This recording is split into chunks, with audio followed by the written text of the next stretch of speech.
글로벌 증시 피로감 호소. 전일 미국장은 대통령의 날로 하루 쉬었습니다. 그럼 우리는 유럽 증시를 봐야 하는데요. 유럽 증시도 나쁘지는 않았습니다. 유럽 증시도 최근 들어 너무 많이 올라서 피로감이 어느 정도 있는데요. 유럽 증시는 장 초반에 크게 하락했지만 시간이 지나면서 낙폭을 줄이면서 전체적으로 소폭 하락 마감했습니다. 나쁘지는 않아 보입니다. 한국 증시도 최근 들어 강세를 이어가고 있죠. 어제부로 코스피 지수는 52주 신고가를 경신해버렸습니다. 저 PBR 테마로 어마무시한 강세를 이어가고 있는데요. 이번 주는 크게 두 가지 이벤트를 체크하시면 될 것 같습니다. 아마 목요일 새벽에 나올 텐데요. 연준 의사록과 엔비디아 실적 발표입니다. 사람들이 생각하기에 연준이 금리를 천천히 내린다는 생각을 하고 있는데요. 이게 과연 실제 FOMC에서는 어느 정도의 강도로 논의가 되었는지 이것을 확인해야 합니다. 실제로 까보니까 연준 내부에서는 금리 인하는 절대 없다.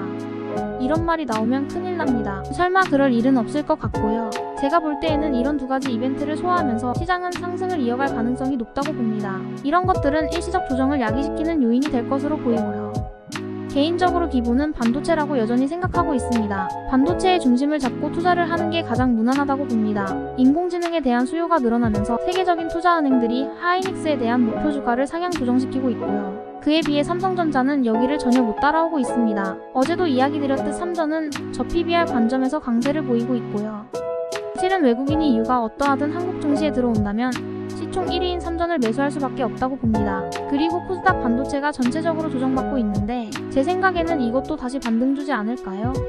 물론 오늘은 아닐 수 있습니다. 어제 중소형 AI도 대거 올랐잖아요. 최근 오펀 AI에서 동영상 생성형 GPT인 SORA를 공개하면서 국내 관련주들이 대거 오르고 있습니다. 키네마스터, 크라우드웍스, 산돌, 포바이포, 플리토, 브리지텍 이런 종목들 5일선에 눌려있으면 다시 바로 반등 줄 가능성이 높으니 단타 매매도 가능해 보이는 종목군들입니다. AI 트렌드가 상당히 지속될 가능성을 열어두면서 투자하는 게 나아 보이고요. 물론 국내에서는 저 PBR이라는 생소한 테마주가 우리를 강타했습니다. 다들 아시겠지만 지주사, 은행주 이런 것들 투자하면 별로 수익이 없다라는 사회적 인식이 있었는데요. 제대로 한 방 먹이고 있는 한 달이라고 봅니다. 또한 미국 증시 이거 참 애매하죠. 솔직히 많이 올랐어요. 그런데 말이죠. 반도체 쪽은 실적 개선세가 이 상황에서 또 진행되고 있습니다. 엔비디아는 여전히 PER이 5년 전과 비슷한 상황이고요. 그리고 반도체 장비주들 AMAT, TL 이런 애들 있죠? 실적이 엄청나게 개선되고 있습니다. 이와 연관된 국내 회사들도 찾아보는 것도 좋은데 국내는 잘 오르지도 않고요.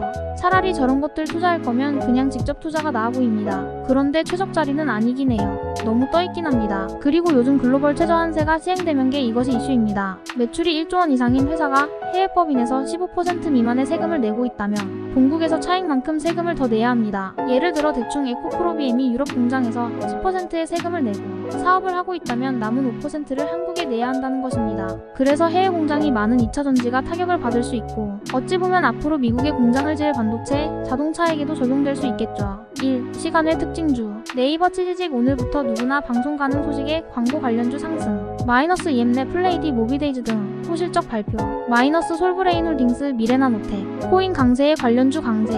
마이너스 갤럭시 하머니트리 등. 2. 전일 외국인 순매수 상위 종목 삼성전자, SK 하이닉스, HLB, 엔캠, 한국전력. 삼성전자가 재미없는 모습을 보여주고 있지만 여전히 외국인들의 사랑을 꾸준히 받는 중.